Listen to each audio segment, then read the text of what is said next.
Matthew Henry's Commentary on the Whole Bible. Judges 8. This chapter gives us a further account of Gideon's victory over the Midianites, with the residue of the story of his life and government. 1. Gideon prudently pacifies the offended Ephraimites, verses 1-3. 2. He bravely pursues the flying Midianites, verses 4 and 10-12. 3. He justly chastises the insolence of the men of Succos and Peniel, who basely abused him, verses 5-9, and were reckoned with for it, verses 13-17. 4. He honorably slays the 2 kings of Midian, verses 18-21. 5. After all this he modestly declines the government of Israel, verses 22 and 23. 6. He foolishly gratified the superstitious humor of his people by setting up an ephod in his own city, which proved a great snare, verses 24-27. 7. He kept the country quiet for 40 years, verse 28. 8. He died in honor, and left a numerous family behind him, verses 29-32. 9. Both he and his God were soon forgotten by ungrateful Israel, verses 33-35. Gideon pacifies the Ephraimites, 1249 BC. 1. And the men of Ephraim said unto him, Why hast thou served us thus, that thou calledst us not, when thou wentest to fight with the Midianites? And they did chide with him sharply. 2. And he said unto them, What have I done now in comparison of you? Is not the gleaning of the grapes of Ephraim better than the vintage of Abiezer? 3. God hath delivered into your hands the princes of Midian, Oreb and Zeb, and what was I able to do in comparison of you? Then their anger was abated toward him, when he had said that. No sooner were the Midianites, the common enemy, subdued, than, through the violence of some hot spirits, the children of Israel were ready to quarrel among themselves. An unhappy spark was struck which, if Gideon had not with a great deal of wisdom and grace extinguished immediately, might have broken out into a flame of fatal consequence. The Ephraimites, when they brought the heads of Oreb and Zeb to Gideon as general, instead of congratulating him upon his successes and addressing him with thanks for his great services, as they ought to have done, picked a quarrel with him and grew very hot upon it. 1. Their accusation was very peevish and unreasonable. Why didst thou not call us when thou wentest to fight with the Midianites? Verse 1. Ephraim was brother to Manasseh, Gideon's tribe, and had the preeminence in Jacob's blessing and in Moses's, and therefore was very jealous of Manasseh, lest that tribe should at any time eclipse the honor of theirs. Hence we find Manasseh against Ephraim and Ephraim against Manasseh, Isaiah 9 verse 21. A brother offended is harder to be won than a strong city, and their contentions are as the bars of a castle, Proverbs 18 verse 19. But how unjust was their quarrel with Gideon! They were angry that he did not send for them to begin the attack upon Midian, as well as to follow the blow. Why were they not called to lead the van? The post of honor, they thought, belonged to them. But 1. Gideon was called of God, and must act as he directed. He neither took the honor to himself nor did he himself dispose of honors, but left it to God to do all. So that the Ephraimites, in this quarrel, reflected upon the divine conduct, and what was Gideon that they murmured against him? 2. Why did not the Ephraimites offer themselves willingly to the service? They knew the enemy was in their country, and had heard of the forces that were raising to oppose them, to which they ought to have joined themselves, in zeal for the common cause, though they had not a formal invitation. Those seek themselves more than God that stand upon a point of honor to excuse themselves from doing real service to God and their generation. In Deborah's time there was a root of Ephraim, chapter 5 verse 14. Why did not this appear now? The case itself called them, they needed not wait for a call from Gideon. 3. Gideon had saved their credit in not calling them. If he had sent for them, no doubt many of them would have gone back with the faint-hearted, or been dismissed with the lazy, slothful, and intemperate, so that by not calling them he prevented the putting of those slurs upon them.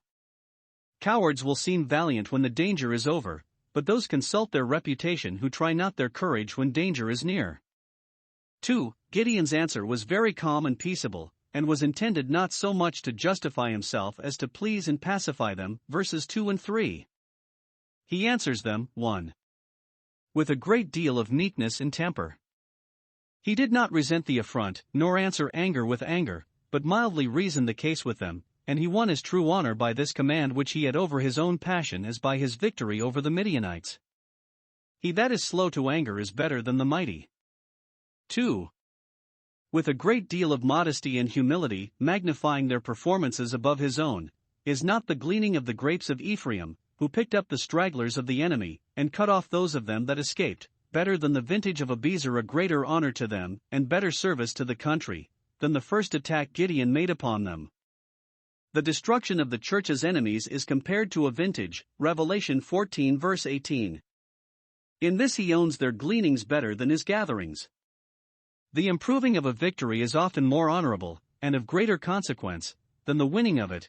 In this they had signalized themselves, and their own courage and conduct, or rather, God had dignified them, for thought, to magnify their achievements. He is willing to diminish his own performances, yet he will not take any flowers from God's crown to adorn theirs with. God has delivered into your hands the princes of Midian, and a great slaughter has been made of the enemy by your numerous hosts. And what was I able to do with 300 men in comparison of you and your brave exploits?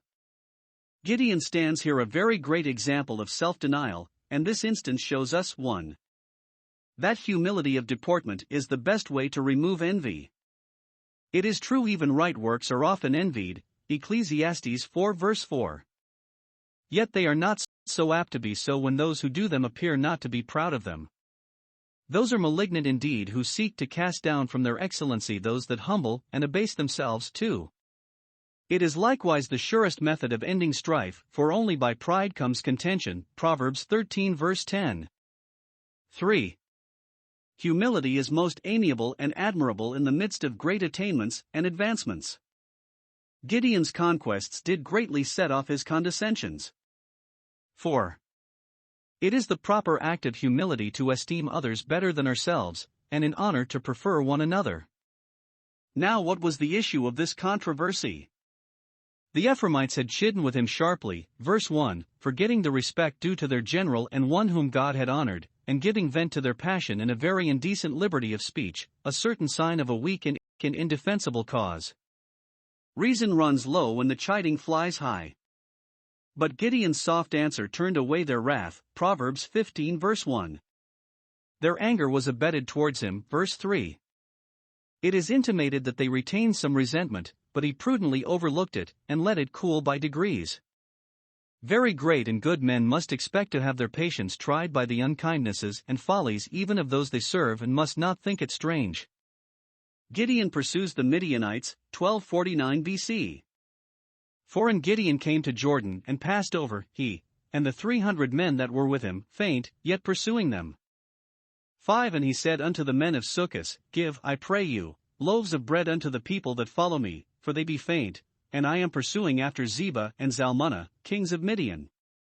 6 And the princes of Succos said, Are the hands of Zebah and Zalmunna now in thine hand, that we should give bread unto thine army? 7 And Gideon said, Therefore when the Lord hath delivered Zebah and Zalmunna into mine hand, then I will tear your flesh with the thorns of the wilderness and with briars. 8 And he went up thence to Penuel, and spake unto them likewise, and the men of Penuel answered him as the men of Succos had answered him. 9 And he spake also unto the men of Penuel, saying, When I come again in peace, I will break down this tower. 10 Now Zebah and Zalmunna were in Karkor, and their hosts with them, about 15,000 men, all that were left of all the hosts of the children of the east, for there fell 120,000 men that drew sword. 11 And Gideon went up by the way of them that dwelt in tents on the east of Nobah and Jogbehah, and smote the host, for the host was secure. 12 And when Zebah and Zalmunna fled, he pursued after them, and took the 2 kings of Midian, Zebah and Zalmunna, and discomfited all the host. 13 And Gideon the son of Joash returned from battle before the sun was up, 14, and caught a young man of the men of Succos, and inquired of him, and he described unto him the princes of Succos, and the elders thereof, even 70 men. 15 And he came unto the men of Succos, and said, Behold Zebah and Zalmunna, with whom ye did upbraid me, saying, Are the hands of Zebah and Zalmunna now in thine hand, that we should give bread unto thy men that are weary? 16 And he took the elders of the city, and thorns of the wilderness and briars, and with them he taught the men of Succos. 17 And he beat down the tower of Peniel, and slew the men of the city. In these verses we have 1. Gideon, as a valiant general, pursuing the remaining Midianites, and bravely following his blow. A very great slaughter was made of the enemy at first, 120,000 men that drew the sword, verse 10. Such a terrible execution did they make among themselves, and so easy a prey were they to Israel. But, it seems, the 2 kings of Midian, being better provided than the rest for an escape, with 15,000 men got over Jordan before the passes could be secured by the Ephraimites, and made towards their own country. Gideon thinks he does not fully execute his commission to save Israel, if he let them escape. He is not content to chase them out of the country, but he will chase them out of the world, Job 18 verse 18. This resolution is here pushed on with great firmness, and crowned with great success. 1. His firmness was very exemplary. He effected his purpose under the greatest disadvantages and discouragements that could be. 1. He took none with him, but his 300 men, who now laid aside their trumpets and torches, and betook themselves to their swords and spears. God had said, "By these 300 men will I save you," chapter 7 verse 7, and, confiding in that promise, Gideon kept to them only, verse 4. He expected more from 300 men, supported by a particular promise, than from so many thousands supported only by their own valor. 2. They were faint, and yet pursuing, much fatigued with what they had done, and yet eager to do more against the enemies of their country. Our spiritual warfare must thus be prosecuted with what strength we have, though we have but little. It is many a time the true Christina's case, fainting and yet pursuing. 3. Though he met with discouragement from those of his own people, was jeered for what he was doing, as going about what he could never accomplish, yet he went on with it.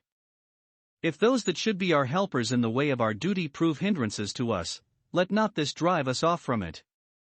Those know not how to value God's acceptance that know not how to despise the reproaches and contempts of men. 4. He made a very long march by the way of those that dwelt in tents, verse 11, either because he hoped to find them kinder to him than the men of Succos and Peniel, that dwelt in walled towns. Sometimes there is more generosity and charity found in country tents than in city palaces, or because that was a road in which he would be least expected, and therefore that way it would be the greater surprise to them. It is evident he spared no pains to complete his victory. Now he found it an advantage to have his 300 men such as could bear hunger and thirst and toil.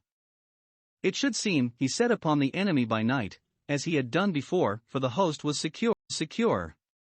The security of sinners often proves their ruin, and dangers are most fatal when least feared. 2. His success was very encouraging to resolution and industry in a good cause. He routed the army, verse 11, and took the 2 kings prisoners, verse 12. Note, the fear of the wicked shall come upon him. Those that think to run from the sword of the Lord and of Gideon do but run upon it. If he flee from the iron weapon, yet the bow of steel shall strike him through, for evil pursueth sinners. 2. Here is Gideon as a righteous judge, chastising the insolence of the disaffected Israelites, the men of Succos and the men of Peniel, both in the tribe of Gad, on the other side Jordan. 1. Their crime was great. Gideon, with a handful of feeble folk, was pursuing the common enemy, to complete the deliverance of Israel. His way led him through the city of Succos first and afterwards of Peniel. He expected not that the magistrates should meet him in their formalities, congratulate him upon his victory, present him with the keys of their city, and give him a treat, much less that they should send forces into his assistance, though he was entitled to all this. But he only begged some necessary food for his soldiers that were ready to faint for want, and he does it very humbly and importunately. Give, I pray you, loaves of bread unto the people that follow me, verse 5. The request would have been reasonable if they had been but poor travelers in distress, but considering that they were soldiers, called, and chose, and faithful, Revelation 17 verse 14, men whom God had greatly honored, and to whom Israel was highly obliged, who had done great service to their country, and were now doing more, that they were conquerors, and had power to put them under contribution, and that they were fighting God's battles and Israel's, nothing could be more just than that their brethren should furnish them with the best provisions their city afforded. But the princes of Succos neither feared God nor regarded man. 4:1.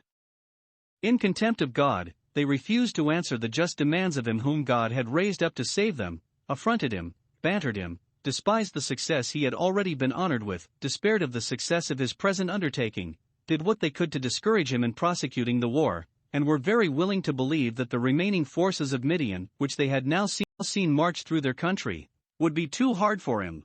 Are the hands of Zebah and Zalmunna now in thy hand? No, nor ever will be, so they conclude, judging by the disproportion of numbers. 2. The bowels of their compassion were shut up against their brethren, they were as destitute of love as they were of faith, would not give morsels of bread, so some read it, to those that were ready to perish. Were these princes? Were these Israelites? Unworthy either title, base and degenerate men. Surely they were worshippers of Baal, or in the interests of Midian. The men of Penuel gave the same answer to the same request, defying the sword of the Lord and of Gideon, verse 8. 2. The warning he gave them of the punishment of their crime was very fair. 1. He did not punish it immediately, because he would not lose so much time from the pursuit of the enemy that were flying from him, because he would not seem to do it in a need of passion, and because he would do it more to their shame and confusion when he had completed his undertaking, which they thought impracticable. But 2. He told them how he would punish it, verses 7 and 9, to show the confidence he had of success in the strength of God, and that, if they had the least grain of grace and consideration left, they might upon second thoughts repent of their folly, humble themselves, and contrive how to atone for it, by sending after him succors and supplies, which if they had done, no doubt, Gideon would have pardoned them. God gives notice of danger, and space to repent, that sinners may flee from the wrath to come. 3. The warning being slighted, the punishment, though very severe, was really very just. 1. The princes of Succos were first made examples. Gideon got intelligence of their number, 77 men, their names and places of abode, which were described in writing to him, verse 14. And, to their great surprise, when they thought he had scarcely overtaken the Midianites, he returned a conqueror. His 300 men were now the ministers of his justice. They secured all these princes, and brought them before Gideon, who showed them his royal captives in chains. These are the men you thought me an unequal match for, and would give me no assistance in the pursuit of, verse 15. And he punished them with thorns and briars, but, it should seem, not unto death. With these, 1. He tormented their bodies, either by scourging or by rolling them in the thorns and briars, some way or other he tore their flesh, verse 7. Those shall have judgment without mercy that have shown no mercy. Perhaps he observed them to be soft and delicate men, who despised him and his company for their roughness and hardiness, and therefore Gideon thus mortified them for their effeminacy. 2. He instructed their minds, with these he taught the men of Succos, verse 16. The correction he gave them was intended, not for destruction, but wholesome discipline, to make them wiser and better for the future. He made them know, so the word is, made them know themselves, and their folly, God and their duty, made them know who Gideon was, since they would not know by the success wherewith God had crowned him. Note, many are taught with the briars and thorns of affliction that would not learn otherwise. God gives wisdom by the rod and reproof, chastens and teaches, and by correction opens the ear to discipline. Our blessed Savior, though he was a son, yet learnt obedience by the things which he suffered, Hebrews 5 verse 8. Let every pricking briar, and grieving thorn, especially when it becomes a thorn in the flesh, be thus interpreted, thus improved. By this God designs to teach me, what good lesson shall I learn? 2. The doom of the men of Penuel comes next, and it should seem he used them more severely than the other, for good reason, no doubt, verse 17. 1. He beat down their tower, of which they gloried, in which they trusted, perhaps scornfully advising Gideon and his men rather to secure themselves in that than to pursue the Midianites. What men make their pride is justly by its ruin made their shame. 2. He slew the men of the city, not all, perhaps not the elders or princes, but those that had affronted him, and those only. He slew some of the men of the city that were most insolent and abusive, for terror to the rest, and so he taught the men of Penuel. Zebah and Zalmunna slain, 1249 BC. 18 Then said he unto Zebah and Zalmunna, What manner of men were they whom ye slew at Tabor? And they answered, As thou art, so were they, each one resembled the children of a king. 19 And he said, They were my brethren, even the sons of my mother. As the Lord liveth, if ye had saved them alive, I would not slay you.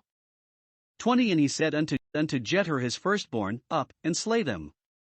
But the youth drew not his sword, for he feared, because he was yet a youth. 21 Then Zebah and Zalmunna said, Rise thou, and fall upon us, for as the man is, so is his strength. And Gideon arose, and slew Zebah and Zalmunna, and took away the ornaments that were on their camels' necks. Judgment began at the house of God, in the just correction of the men of Succos and Penuel, who were Israelites, but it did not end there. The kings of Midian, when they had served to demonstrate Gideon's victories, and grace his triumphs, must now be reckoned with. 1. They are indicted for the murder of Gideon's brethren some time ago at Mount Tabor. When the children of Israel, for fear of the Midianites, made themselves dens in the mountains, chapter 6 verse 2, those young men, it is likely, took shelter in that mountain, where they were found by these two kings, and most basely and barbarously slain in cold blood. When he asks them what manner of men they were, verse 18, it is not because he was uncertain of the thing, or wanted proof of it. He was not so little concerned for his brethren's blood as not to inquire it out before now, nor were these proud tyrants solicitous to conceal it. But he puts that question to them that by their acknowledgment of the more than ordinary comeliness of the persons they slew their crime might appear the more heinous, and consequently their punishment the more righteous. They could not but own that, though they were found in a mean and abject condition, yet they had an unusual greatness and majesty in their countenances, not unlike Gideon himself at this time. They resembled the children of a king, born for something great. 2. Being found guilty of this murder by their own confession, Gideon, though he might have put them to death as Israel's judge for the injuries done to that people in general, as Oreb and Zeb, chapter 7 verse 25, yet chooses rather to put on the character of an avenger of blood, as next of kin to the person slain. They were my brethren, verse 19. Their other crimes might have been forgiven, at least Gideon would not have slain them himself. Let them have answered it to the people, but the voice of his brethren's blood cries to him, now it is in the power of his hand to avenge it, and therefore there is no remedy by him must their blood be shed, though they were kings. Little did they think to hear of this so long after, but murder seldom goes unpunished even in this life. 3. The execution is done by Gideon himself with his own hand, because he was the avenger of blood. He bade his son slay them, for he was a near relation to the persons murdered and fittest to be his father's substitute and representative, and he would thus train him up to the acts of justice and boldness. Verse 20. But 1.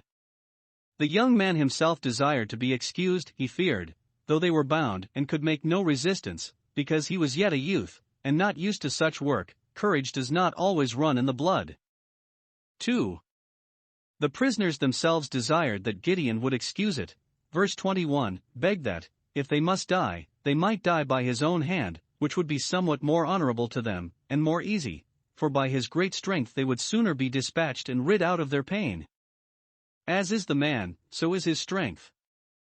Either they mean it of themselves, they were men of such strength as called for a better hand than that young man's to overpower quickly, or of Gideon, thou art at thy full strength, he has not yet come to it, therefore be thou the executioner. From those that are grown up to maturity, it is expected that what they do in any service be done with so much the more strength. Gideon dispatched them quickly, and seized the ornaments that were on their camels' necks, ornaments like the moon, so it is in the margin, either badges of their royalty, or perhaps of their idolatry, for Ashtaroth was represented by the moon as Baal by the sun. With her he took all their other ornaments, as appears verse 26, where we find that he did not put them to so good a use as one would have wished. The destruction of these two kings, and that of the two princes, chapter 7 verse 25, is long afterwards pleaded as a precedent in prayer for the ruin of others of the church's enemies. Psalm 83 verse 11, make their nobles like Oreb and Zeb, and all their princes as Zebah and Zalmunna, let them all be but often like manner. Gideon declines the proffered crown, 1249 BC. 22 Then the men of Israel said unto Gideon, Rule thou over us, both thou, and thy son, and thy son's son also, for thou hast delivered us from the hand of Midian. 23 And Gideon said unto them, I will not rule over you, neither shall my son rule over you, the Lord shall rule over you. 24 And Gideon said unto them, I would desire a request of you, that ye would give me every man the earrings of his prey. For they had golden earrings because they were Ishmaelites. 25 And they answered, We will willingly give them. And they spread a garment, and did cast therein every man the earrings of his prey. 26 And the weight of the golden earrings that he requested was 1,700 shekels of gold, beside ornaments, and collars, and purple raiment that was on the kings of Midian, and beside the chains that were about their camels' necks. 27 And Gideon made an ephod thereof, and put it in his city, even in Ophrah, and all Israel went thither a-whoring after it, which thing became a snare unto Gideon, and to his house. 28 Thus was Midian subdued before the children of Israel, so that they lifted up their heads no more. And the country was in quietness 40 years in the days of Gideon. Here is 1. Gideon's laudable modesty, after his great victory, in refusing the government which the people offered him. 1.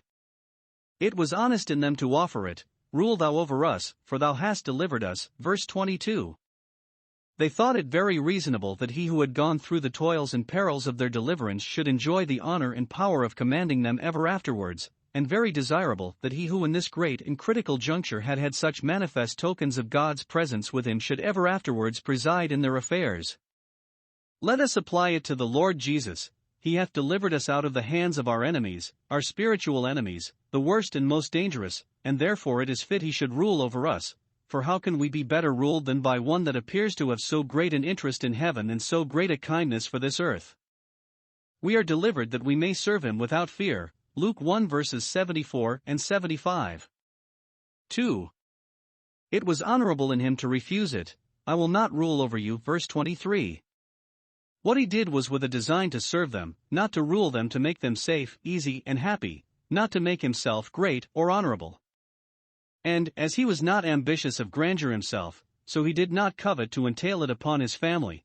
My son shall not rule over you, either while I live or when I am gone, but the Lord shall still rule over you and constitute your judges by the special designation of his own Spirit, as he has done. This intimates 1. His modesty and the mean opinion he had of himself and his own merits. He thought the honor of doing good was recompense enough for all his services, which needed not to be rewarded with the honor of bearing sway. He that is greatest, let him be your minister. 2. His piety and the great opinion he had of God's government. Perhaps he discerned in the people a dislike of the theocracy, or divine government, a desire of a king like the nations, and thought they availed themselves of his merits as a colorable pretense to move for this change of government. But Gideon would by no means admit it. No good man can be pleased with any honor done to himself which ought to be peculiar to God. Were you baptized in the name of Paul? 1 Corinthians 1 verse 13. 2. Gideon's irregular zeal to perpetuate the remembrance of this victory by an ephod made of the choicest of the spoils. 1. He asked the men of Israel to give him the earrings of their prey, for such ornaments they stripped the slain of in abundance. These he demanded, either because they were the finest gold, and therefore fittest for a religious use, or because they had had as earrings some superstitious signification, which he thought too well of. Aaron called for the earrings to make the golden calf of, Exodus 32 verse 2. These Gideon begged. Verse 24. And he had reason enough to think that those who offered him a crown, when he declined it, would not deny him their earrings when he begged them, nor did they. Verse 25. 2. He himself added the spoil he took from the kings of Midian, which, it should seem, had fallen to his share. Verse 26. The generals had that part of the prey which was most splendid, the prey of divers colors. Chapter 5 verse 30. 3. Of this he made an ephod. Verse 27. It was plausible enough, and might be well intended to preserve a memorial of so divine a victory in the judge's own city. But it was a very unadvised thing to make that memorial to be an ephod, a sacred garment. I would gladly put the best construction that can be upon the actions of good men, and such a one we are sure Gideon was. But we have reason to suspect that this ephod had, as usual, a teraphim annexed to it, Hosea 3 verse 4, and that, having an altar already built by divine appointment, chapter 6 verse 26, which he erroneously imagined he might still use for sacrifice, he intended this for an oracle to be consulted in doubtful cases. So the learned Dr. Spencer supposes. Each tribe having now very much its government within itself, they were too apt to covet their religion among themselves. We read very little of Shiloh, and the ark there, in all the story of the Judges. Sometimes by divine dispensation, and much oftener by the transgression of men, that law which obliged them to worship only at that one altar seems not to have been so religiously observed as one would have expected, any more than afterwards, when in the reigns even of very good kings the high places were not taken away, from which we may infer that that law had a further reach as a type of Christ, by whose mediation alone all our services are accepted. Gideon therefore, through ignorance or inconsideration, sinned in making this ephod, though he had a good intention in it. Shiloh, it is true, was not far off, but it was in Ephraim, and that tribe had lately disobliged him, verse 1, which made him perhaps not care to go so often among them as his occasions would lead him to consult the oracle, and therefore he would have won nearer home. However this might be honestly intended, and at first did little hurt, yet in process of time, 1. Israel went a whoring after it, that is, they deserted God's altar and priesthood, being fond of change, and prone to idolatry, and having some excuse for paying respect to this ephod, because so good a man as Gideon had set it up, and by degrees their respect to it grew more and more superstitious. Note, many are led into false ways by one false step of a good man. The beginning of sin, particularly of idolatry and will worship, is as the letting forth of water, so it has been found in the fatal corruptions of the Church of Rome, therefore leave it off before it be meddled with. 2.